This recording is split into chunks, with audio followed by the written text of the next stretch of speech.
Joining me today for the Pundits is Kevin Richert from Idaho Education News and Betsy Russell with the Idaho Press. Kevin, you've been covering early childhood education, whether it's pre-K or full-day kindergarten, for a very long time now.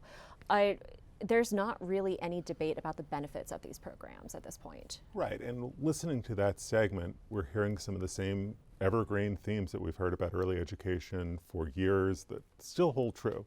The question of how are you going to pay for it, how are you going to fund it and sustain it long term, and juxtaposed against the community support for it, whether we're talking about the education community or the business community. There's pretty widespread support for early education in whatever form a district can figure out how to provide it. But that's the question, is Exactly. How is the district Yes. going to provide it? Betsy, what are these legislative conversations been like about full-day kindergarten and universal pre-K in the state?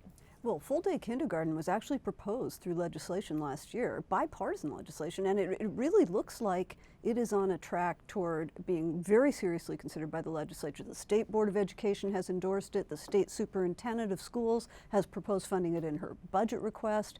And if the state is ever going to make this move toward funding full-day kindergarten, now's pretty much the time when there's this huge budget surplus and the state actually has the flexibility to think about possibly making some ongoing changes in what it funds. But the interesting thing about kindergarten right now in Idaho is that it's not mandatory, and most districts offer half-day and some full-day, but it is a spotty patchwork all over the state as to what's offered where, at which school, even within districts. Some districts charge fees, some don't.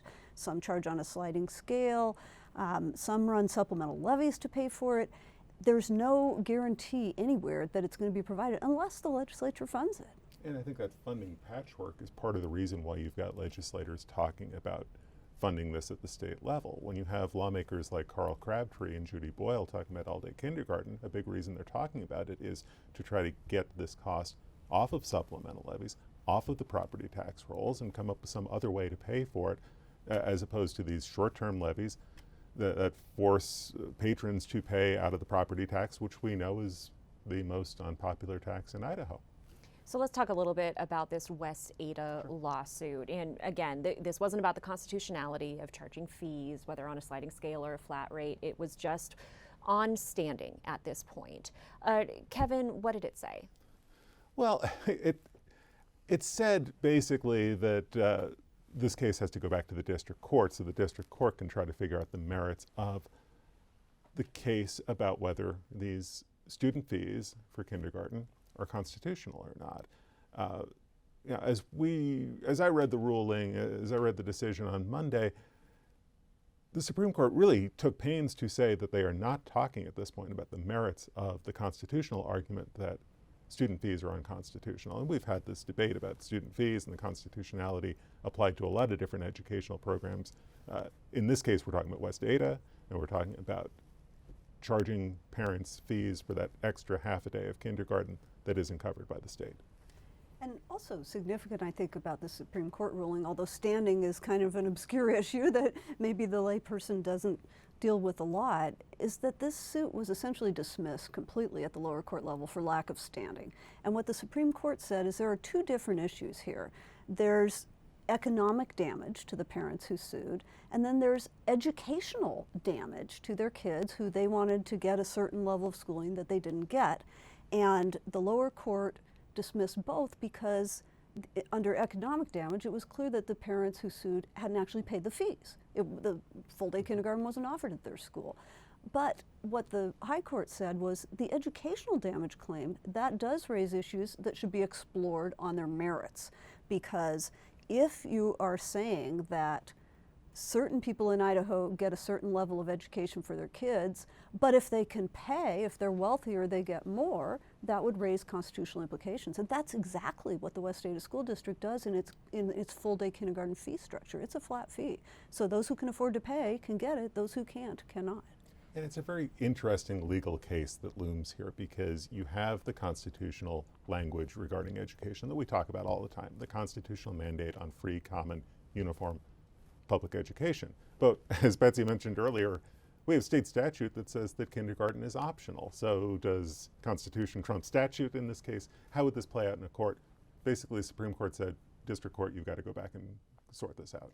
And that doesn't even touch on pre-K. We're talking kindergartners, 5-year-olds.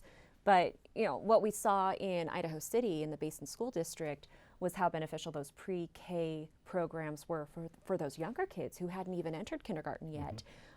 What are the legislative discussions like around pre-K?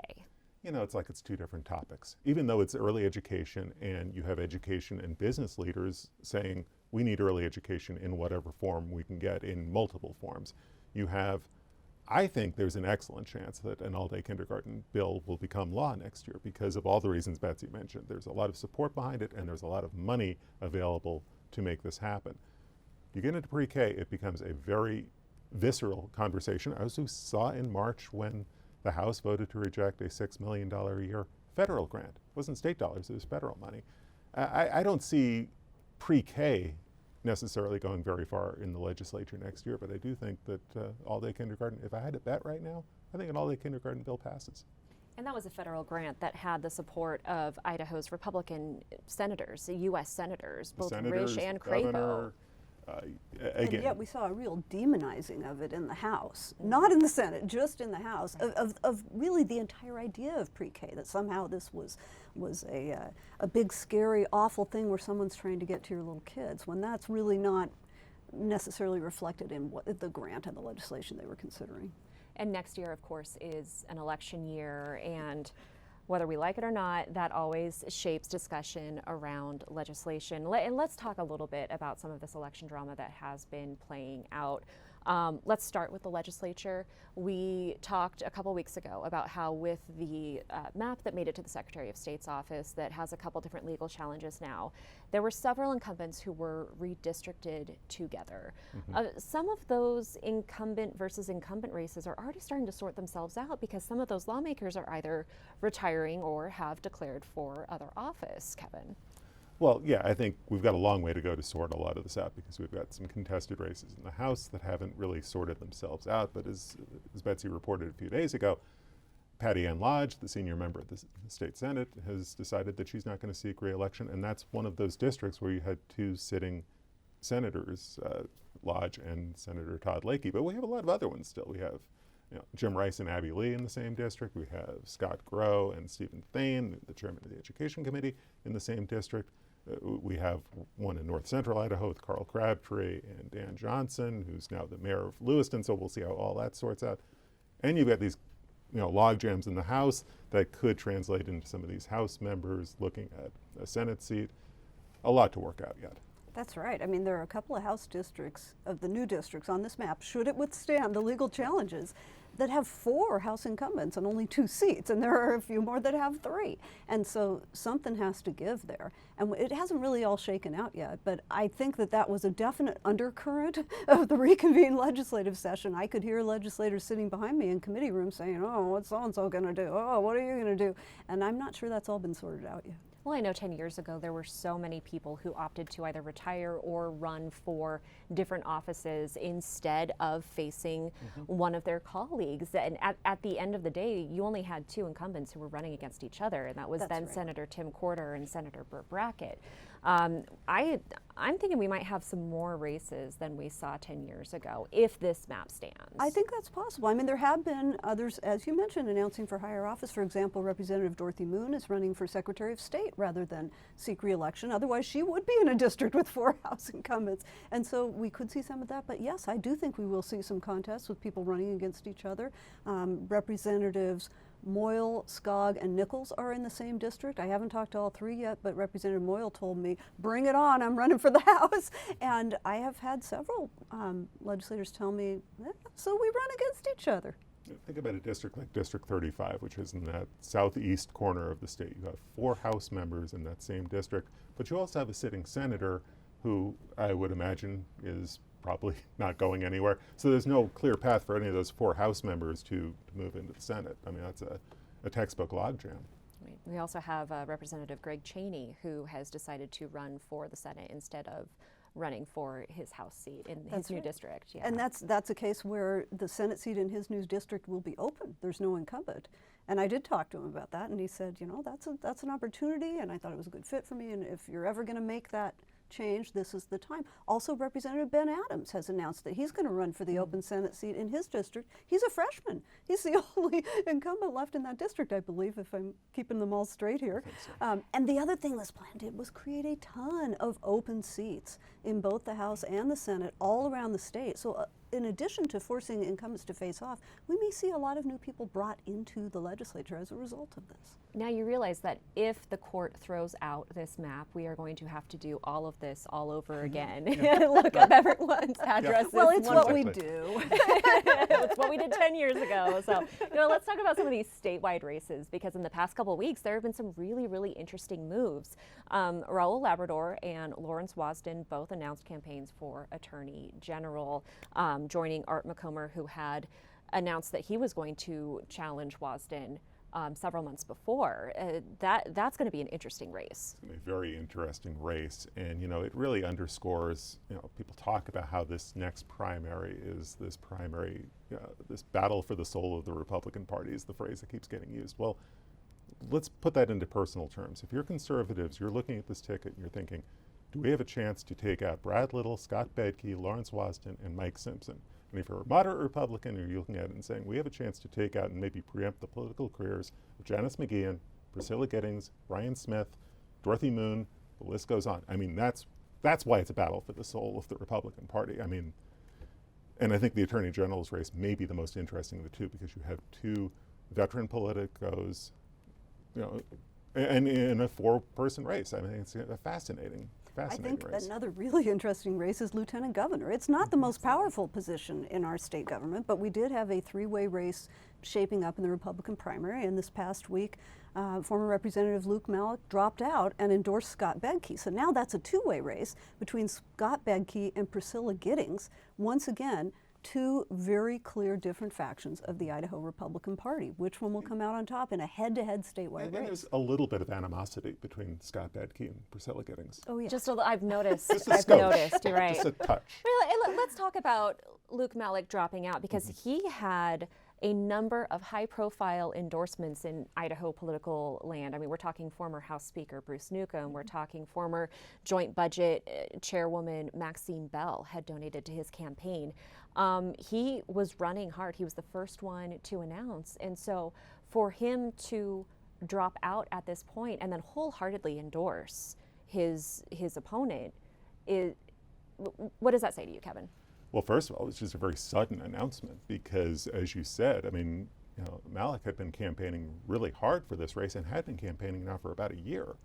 So for him to announce it, and to announce it the way he did on Sunday night over social media, was very surprising. I mean, I'm looking at my Twitter feed and it's like, whoa, news actually happened here. And it really is news, and it really does set up this head-to-head battle between the moderate wing of the Republican Party and the hardline conservative wing. And it was surprising to me as well, because Luke Malek had been quite adamant early on that he was not going to do this. He was not going to bow out and make way for others. But he got into this race 6 months before either of the other two candidates did. And that was when he rolled up the endorsements and a lot of funding, and the race changed once it became a three-way race with two other high-profile candidates.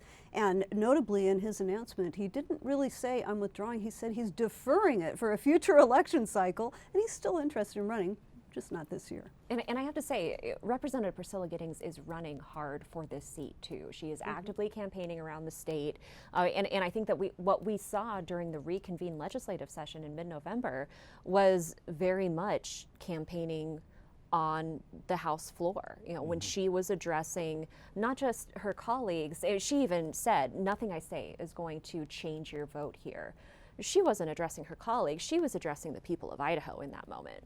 Her debate, that was her moment to make her case, not just, her colleagues. I mean, that vote was pretty much sealed, but it was her chance to make her case to her constituents, her potential constituents, potential voters. I mean, that was, there were campaign overtones on both sides of this. As we talk about these other crowded primaries, might we see more people dropping out and deferring to other candidates who are similarly politically aligned?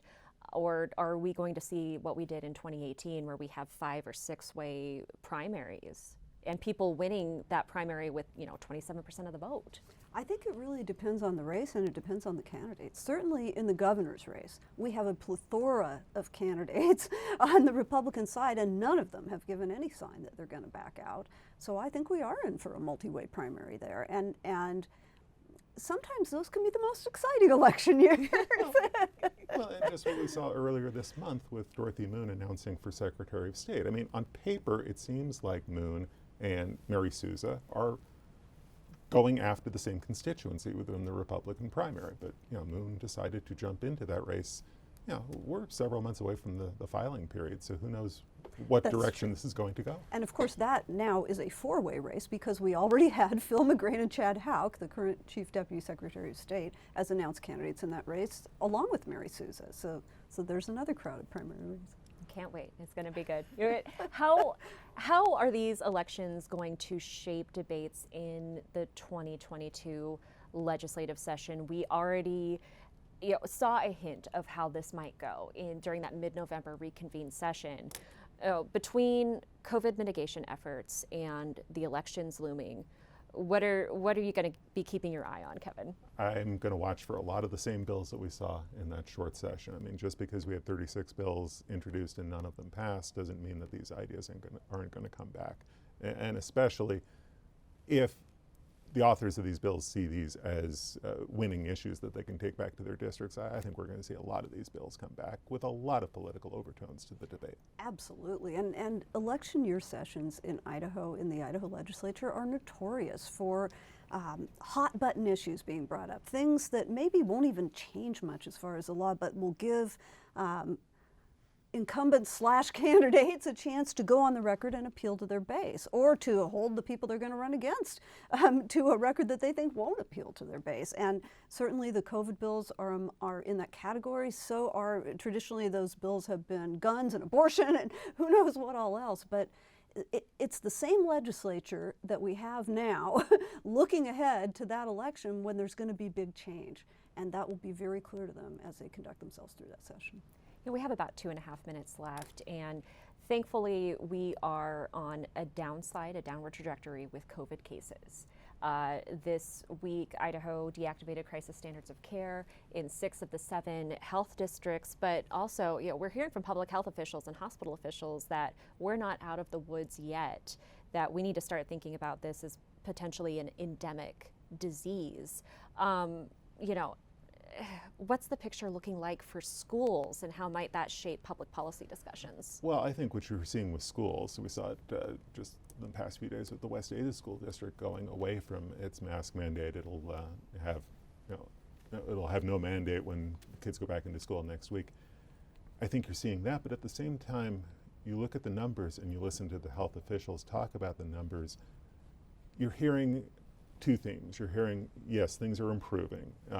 Case numbers, positivity, test rates, hospitalizations, all these metrics that we watch so closely are improving, but all of them are higher than health officials really want to see them. And, one other thing that looms is that, we're seeing COVID case numbers increasing across much of the country. We were listening Tuesday to the AARP conference call. Health and Welfare Director Dave Jepson talked about how case numbers are increasing in 28 states. Idaho isn't one of them right now, but that tells you that this virus continues to kind of ebb and flow and come in waves, which suggests, that this wave that we're just seemingly coming out of might not be the last. And Betsy, what are you going to be watching for?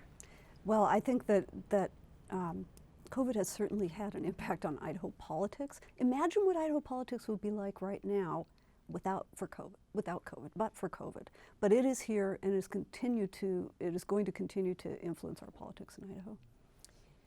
After last week's reconvened session, we didn't hear a lot about crisis standards of care in those discussions. It was like a completely different debate than what public health officials are having.